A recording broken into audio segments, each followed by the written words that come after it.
Here I am in my robe again in the morning or whatever is the morning for me.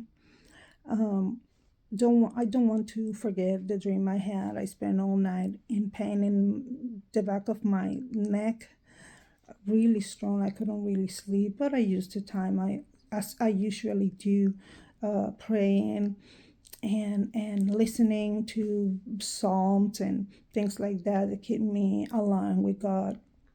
This morning, I was able to fall asleep again, and I had one of those usual dreams that I have, that are not like nightmares. They're just like a weird dreams, but sometimes it has some same theme. And this one in particular, I am riding in a car in the back seat and the front seat. And there's someone that I love. It could be my husband, it could be a friend that I love, but it looked almost like my late husband. We are in traffic, and I look back, and when we stop, I look back because I have this sense that we're gonna get hit, and we got hit.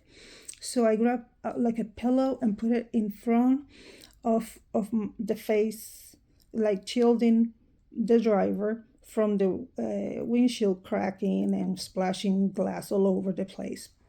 So when I look at my hand, I see that I got like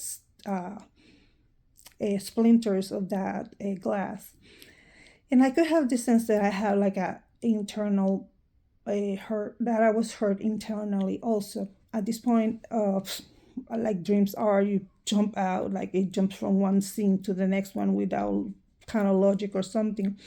We are at the hospital, and in the hospital, they're kind of trying to attend me, but they couldn't do whatever they need to do because on the way I'm like a self-conscious, and I look down and I start bleeding, and I think it's like my period, but I was like, I don't even have barely my period, that crazy thought that you are so real. But then it was like the same day that I knew about anything in my body. So I'm like, and this dream is carrying that thought about my body over. And at some point, this black lady, she's been so sweet and taking care of me, like, I got you, girl. And then they're like carrying me, but like upright from that room that they could not finish what they were attending. They're trying to be concerned because my bleeding, or they kind of knew that I had something inside. Nobody's attending my hand, which is what I could see. I have something. You need to, why nobody's taking this glass out of my hand? And they're carrying me like upright, almost if I'm being arrested, but I'm not touching the floor. And there I'm like upside down. Once they laid me down, I just wanted to pass out. I also wanted to let go and felt like they would care of me, but I was scared. Like I was by myself. I was concerned about whoever was with me in the car. I'm not understanding what is happening. The next thing I see is this white person looking at me, looking at my eye, like checking on my eye, I think for glass or something, with this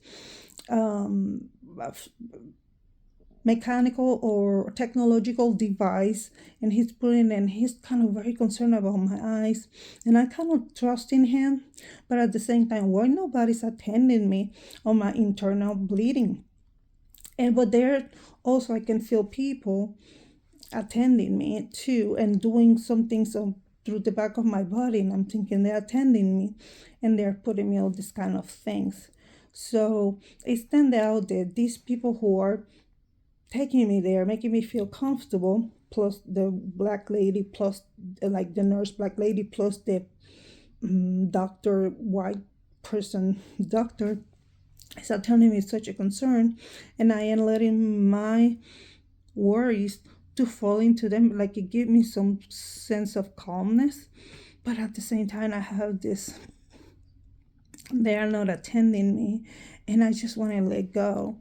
I want to pass out, but at the same time, I'm scared about passing out and not being aware of what is happening, and I'm dying. This is the end of me. A little bit of thoughts come through my head. And I continue asking myself why they're not explaining to me what they are doing behind my back. Like, behind me. That was one of my concerns. Another thing is when they're carrying me, why they're squeezing my heart so hard. It's like I could feel the pain of the glass in my hand. But she's carrying me this way. She's talking to me like nicely. And the guy who put these things on my head, like I look at him and says, and it's like at that point I could not, I was already like let go. So it was like if I am passed out, I cannot communicate, but I can hear them. And I cannot communicate with him about anything. I could just hear his voice and his attention towards me. Like he was really concerned and trying to help me out with my eyes, but he put that up. The last thing I remember as I am is like feeling like a machine kind of filling up with water, like if they would have put me inside of a machine. When he put that thing over, so would be actually a machine, and I could feel the gurgling, the bubbling of the water, and kind of my lungs kind of fill it up. And I went like start thinking real quickly, like, no, I need to wake up. I need to let them know that I need to be explained what is happening. And the last thing is like the blue plasticky shield. It felt like the plasticky shield, the barrier that they use in the underneath you sometimes at the bed. I felt something like that put over me, and that's when I wake up. I was trying, I could breathe, so I could breathe. Like, oh, this reminds me so much when I have when I'm under a lot of stress, which I have been a lot of stress. I have a court case coming about the ownership of my apartment. It still that has not happened, and I have been praying fervently. I have felt lonely after the loss of my husband, and I have felt lonely because the situation with my daughter has been ongoing for years now, and every time it seems that something's gonna go better, it's got worse. I have been speaking things, even if I don't completely believe them, about the outcome of anything or about my trust, even if I don't feel completely at peace. I say I got peace, even if I may not feel completely prepared, or there's some concerns. I don't know which way the judge will rule, and they could might as well, after this next Wednesday, I'll be evicted from here. That would be the worst case scenario. And maybe the best case scenario would be that it's not mine and it's not his, but then I still have to sell. I mean, I don't have to sell, he has to sell. So I don't know even how that would work, which I'm not even trying to get there. I would get there if I have to when the times comes, like I have learned to do, so I don't get overstressed for the future. I'm trying to live in the present and use all these things for what is supposed to be, all these trials. I'm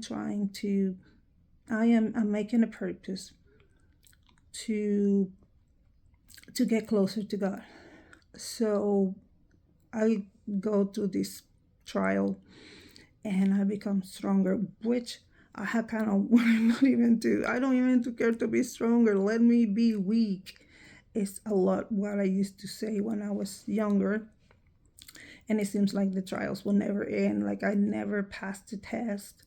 And even though as the day approaches of the court day, it's just 2 days from now, almost.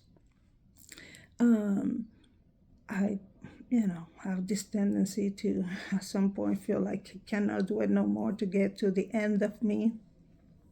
But at the same time, I will be expecting God to pull me up at that very moment and bring me up to peace or up to strength or up to whichever way He wants me to bring me up to, throughout His grace and throughout His mercy.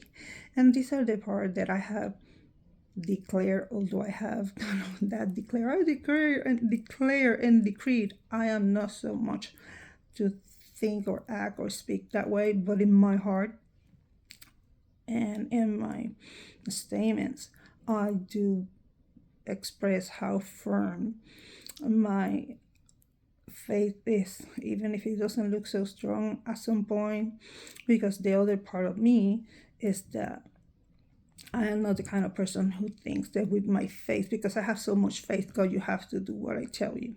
It's in your will. If you wanted to heal me from lupus, Sjogren's, my loss of my teeth, my bones, pains, my ankle, which is still give me a great deal of pain and struggles with it. If he doesn't want to cure me, then I am like, what is your will? What is your whatever is in your will? I am not. I am humble. I will be very appreciative if you do, but if you don't, even if you don't, my heart is yours alone, and that's where I tend to be, and I'm not really feeling like, oh, if I get to be this person who just declared, that will make me more loved by God, or be a better servant, or be more spiritual or anything.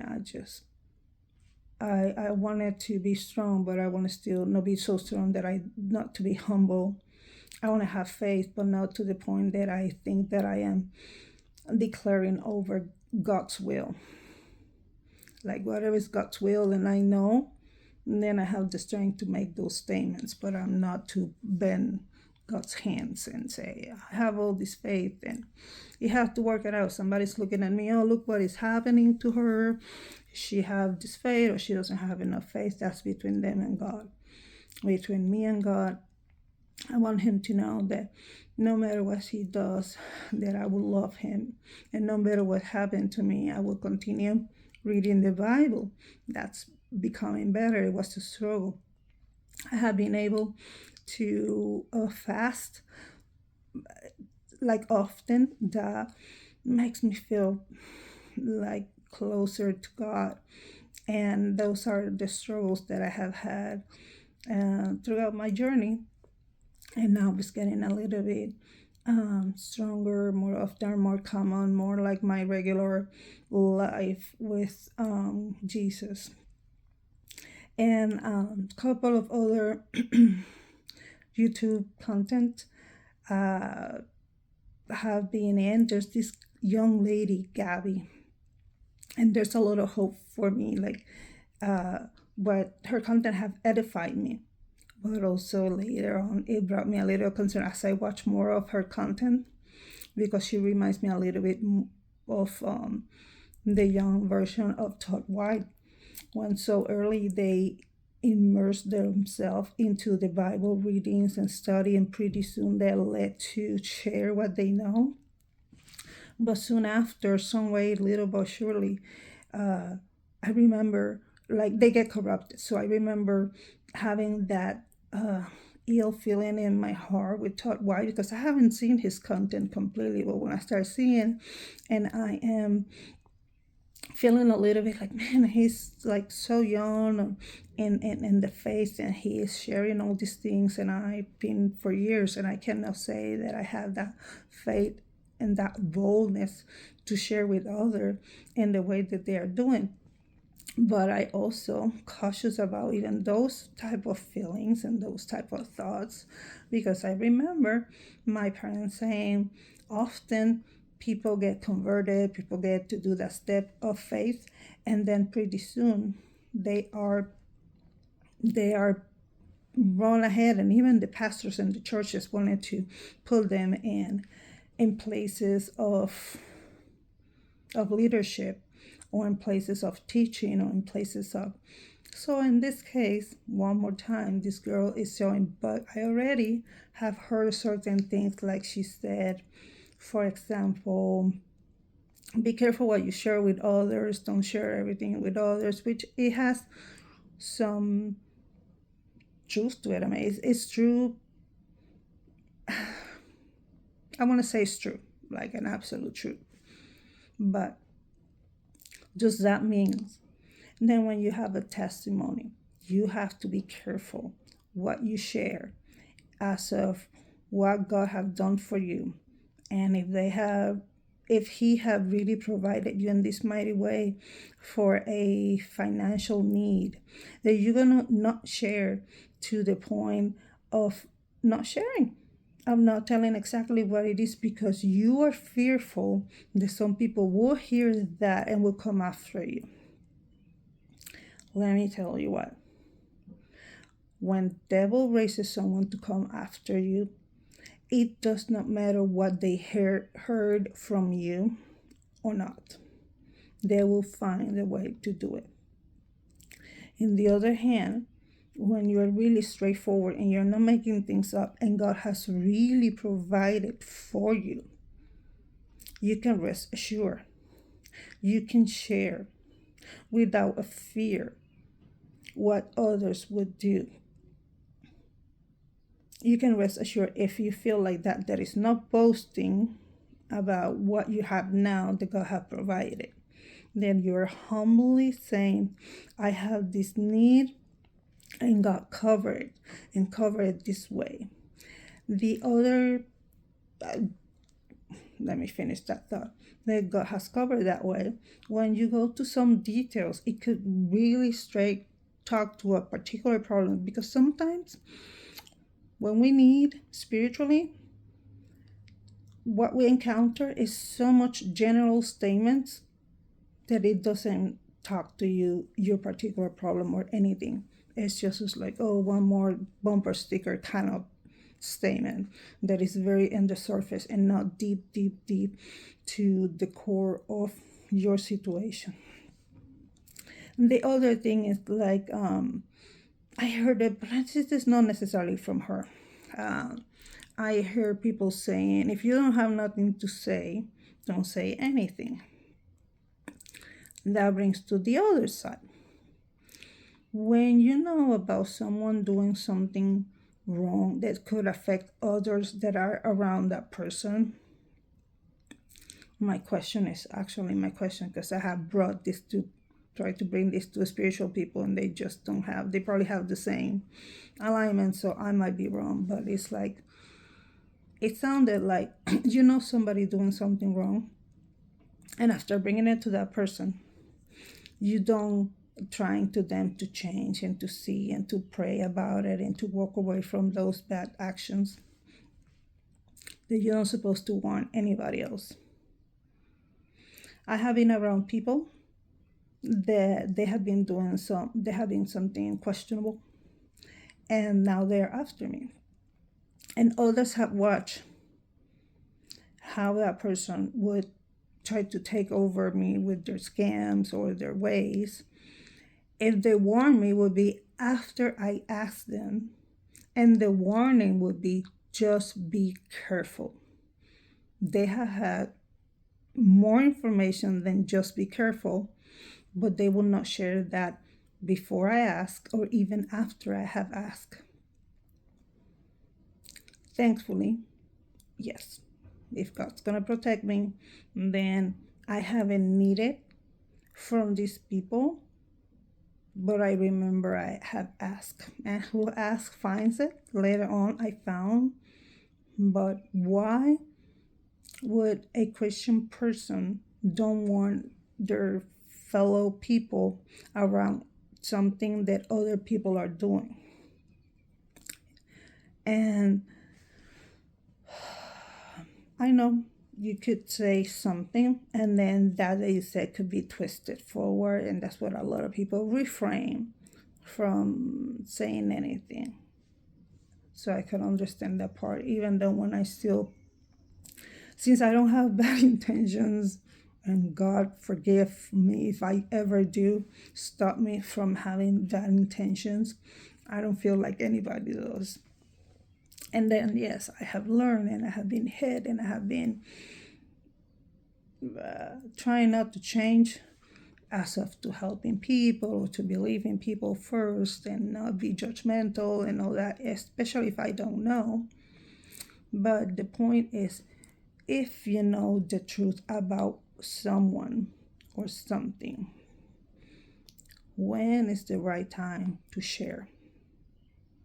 Before they went and hurt someone else, or before that, or after that, after they did their bad deed and now there's a loss of many money, faith, uh, struggles of all kinds, emotions, and everything is down because the action of that person that you knew, that those people, that person, have those tendencies and will act on it. Why would you not want others, your friends, your family members? And we know it happens. We know,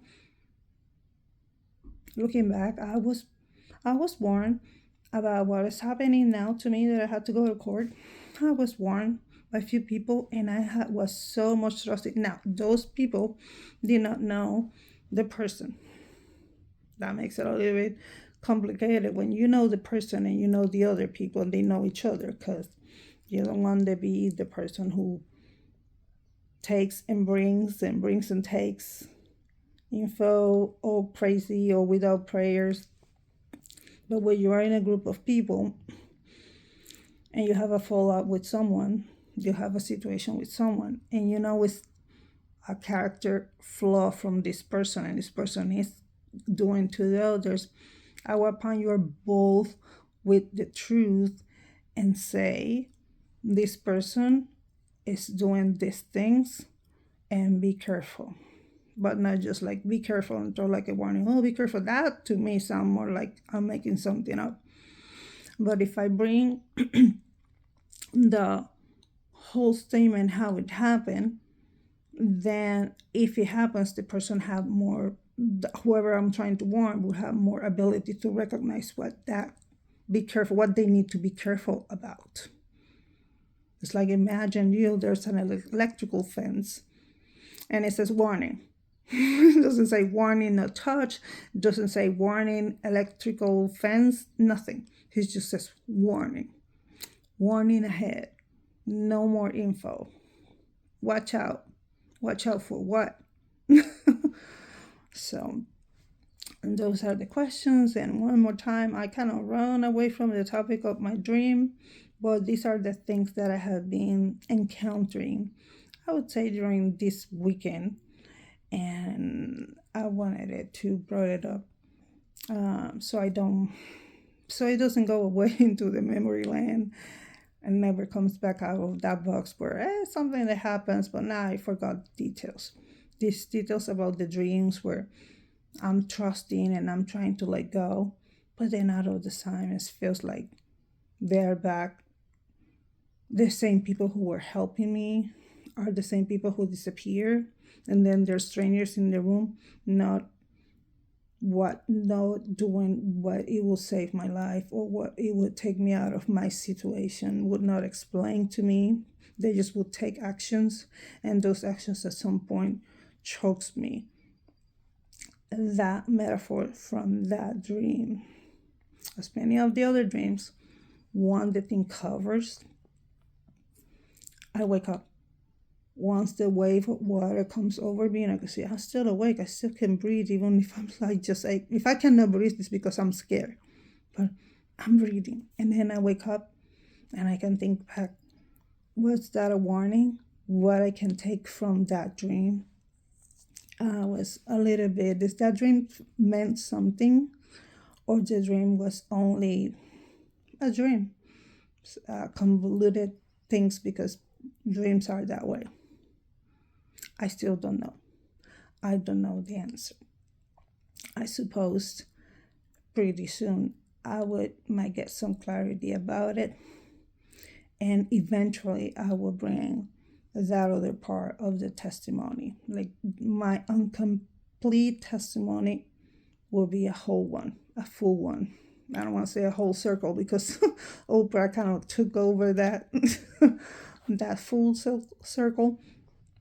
But nevertheless, a full circle of the testimony, the whole story from beginning to the end. And continue on.